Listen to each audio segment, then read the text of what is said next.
What's up everybody, Damon here filling in for Nars, and in today's gaming news, Nintendo is apparently cracking down on all those sexy anime games in the eShop, Blizzard apologizes for Overwatch 2's shaky launch, and IGN just launched a new rewards program that hasn't been shaky. This is your Daily Fix.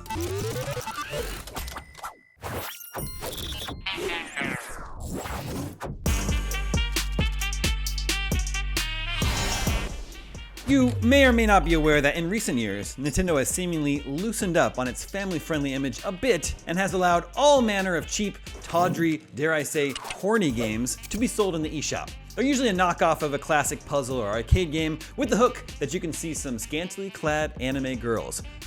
Most of these are pretty tame, but a few of them do go fully topless. But the Panty Party may be coming to an end. Oh, no wait, I'm being told Panty Party is still available in the eShop. Well, Gamuzumi is a publisher which claims it's focused on releasing lewd games for consoles and PC. It released a game called, checks notes, Elves Fantasy Hentai Puzzle back in July. It's rated M for mature and does contain nudity and is still available as of this taping.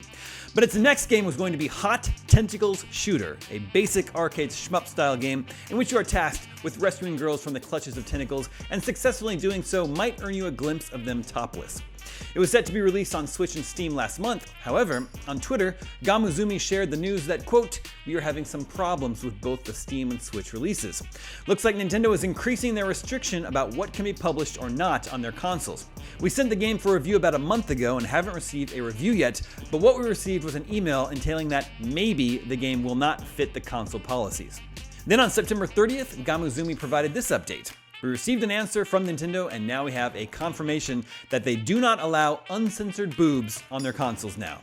It's a shame that now all consoles have restrictions about nudity content. This probably will affect not only our games, but also games from other publishers and developers. At least, we can still release the games censored. But we still have platforms like Steam, Nutaku Games, and more where we can release the game fully uncensored for everyone."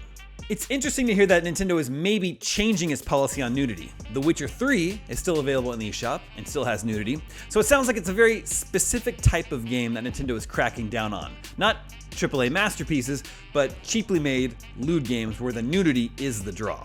For now, it seems that horny Nintendo Switch owners will have to settle for slightly censored anime boobs. But there is no shortage of softcore games still available, such as Hentai vs. Evil, Hentai Make Love Not War, and Pretty Girls Mahjong Solitaire. And any developers hoping to sneak nudity onto the eShop, I guess the secret is to bury it in a 70-hour open-world RPG, The Long Con. Moving on, between server errors, broken account merges, and a strange requirement that locked some players with prepaid phone plans out of the game, Overwatch 2's launch on Tuesday was a mess. Now Blizzard is apologizing and working to fix some of these issues. In a post on Blizzard's forum, community manager Jody wrote, "First, we want to apologize to our players. We expected the launch of Overwatch 2 to go smoothly. We hold ourselves to a higher standard, and we are working hard to resolve the issues you are experiencing." Overwatch 2 introduced a requirement for players to connect a phone number, which oddly doesn't allow prepaid phone plans. Now, Overwatch players with connected Battle.net accounts won't need to provide a phone number starting this Friday. This feels especially poetic after Blizzard got in hot water when a dev defended Diablo Immortal by saying, "You guys have phones, right?" Blizzard is also working to improve server stability.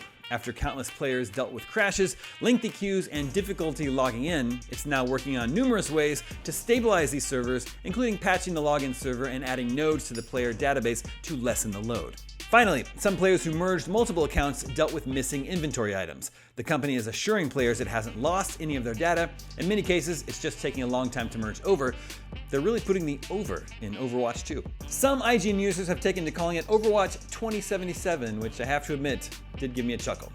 Once these launch issues are settled, I'm sure players will find a very fun game in there. And finally today, there is something new happening here at IGN, IGN Rewards. IGN.com/rewards is now live and it's free for everyone. Signing up gets you more than 20 perks and discounts that gamers will actually care about, like discounts on Humble Bundle games, the IGN Store, and Dream Gear accessories. There'll be new stuff every week. Also, if you become an IGN Plus subscriber, you get free games and in-game content, including a free Map Genie Plus subscription. Map Genie makes cool interactive game maps like this one for God of War. You'd also be helping to support IGN shows like this one. As a special launch promotion, IGN Plus is just $30 a year for a limited time. That's just $2.50 a month.